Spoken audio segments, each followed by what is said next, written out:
Hey, you're back from vacation. How was it? Oh, it was fine. Good weather, good food, had a good time. Flights were all delayed and the kiddo got sick and everything was so expensive. Geez, sounds like you need a vacation from your vacation. Yeah. Yeah, I kind of do.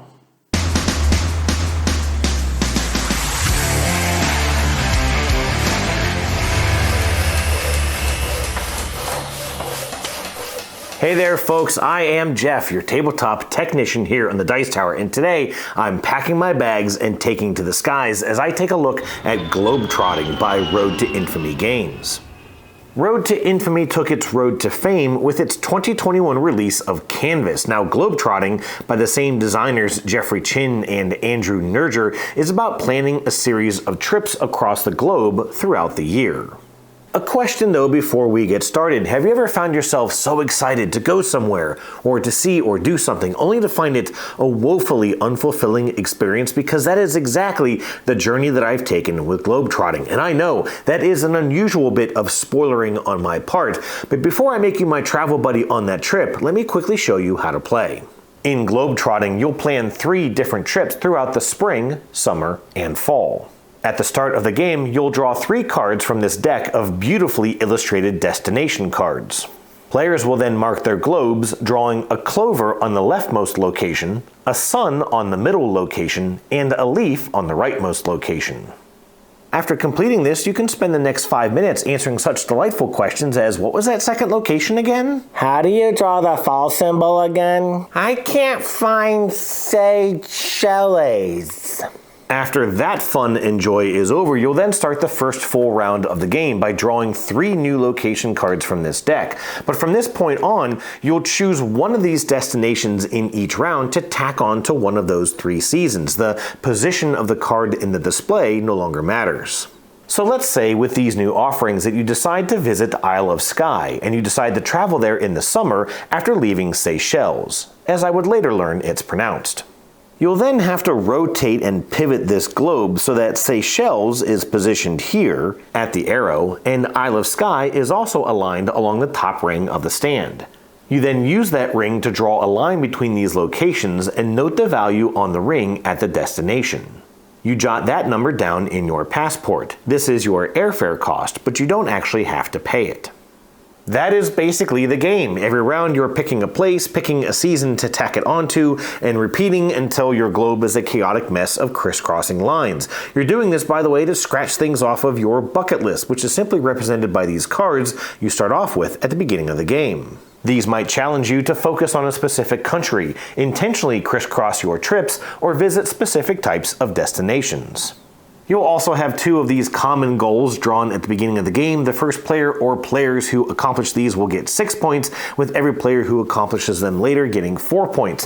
You'll also have these shared travel companion goals in a 3 or 4 player game. These reward players sitting next to each other if they choose to add the same destination to the same season on the same turn, giving each of them 1 point. In a 2-player game, you'll flip these tiles over to their festival side. You'll then add these 3 tokens underneath the display of destinations, and if you choose to add a destination to the same season of the token underneath it, you can score 1 point up to 2 times per season.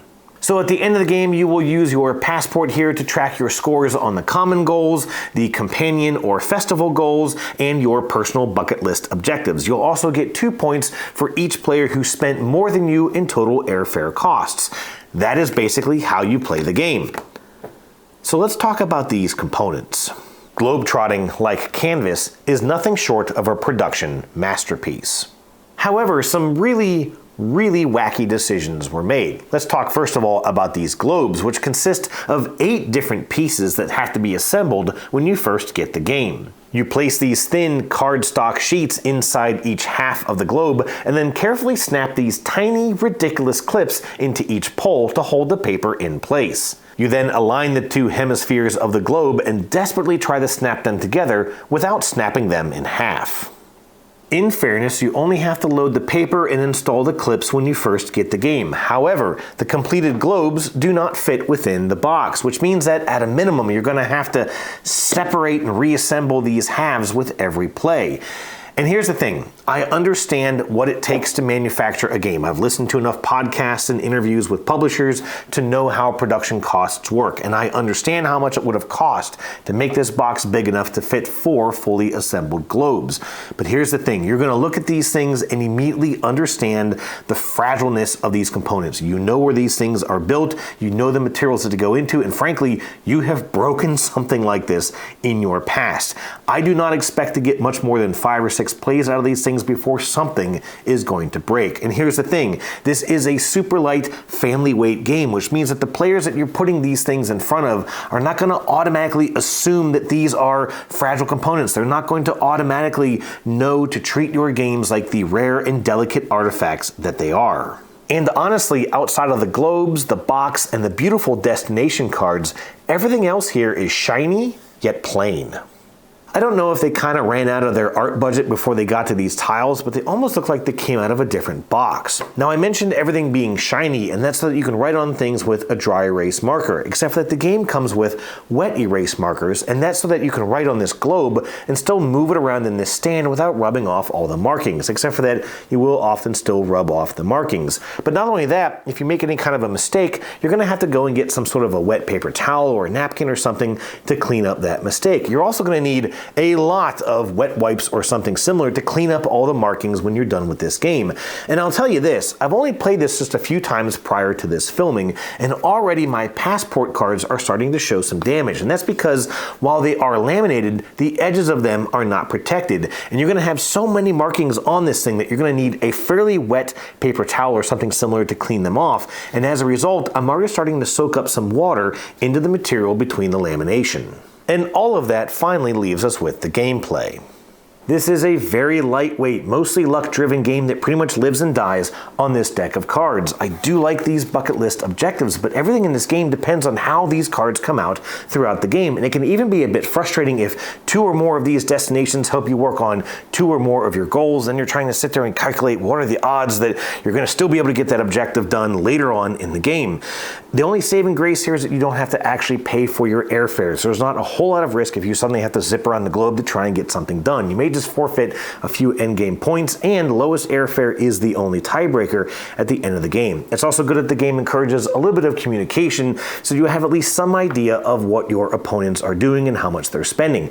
Other than that, all of these objectives rely on pure dumb luck. In fact, I think the game is just a little bit better at 2 because these festival cards are a lot easier for you to achieve on your own. Believe me, I'm beyond saddened to slam the lid shut on this game. You know, we talk a lot about theme in games and whether or not the mechanisms of a game connect us to the idea of its theme. The theme in Globetrotting is that you've quit your job and now you're planning 3 big trips to take in the next year. Of course, how are you going to travel without any income? I don't know, but whatever. We're going to see the globe. We're going to scratch things off of our bucket list. Literally, the list of things that we want to do before we die. And yet the one aspect of theme I think this game nails better than anything else is the sheer frustration of trying to plan and go on a trip. Somewhere between these messy markers and these fiddly globes is the hassle of online booking websites and airport security. So, what do you do now? Well, first of all, Globetrotting reminds me a lot of On Tour by Allplay, a very similar pathing game with equal doses of pure dumb luck, but without half the effort required to get it played.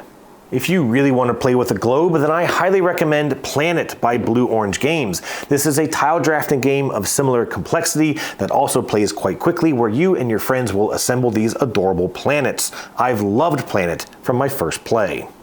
I really respect what Jeffrey and Andrew tried to do with Globetrotting, but this game is hard to play, and it's not because of the rules, or because of the puzzle, or even because of the luck. It's because of silly little markers and plastic globes, and that ain't worth the bag of nuts. Cheers.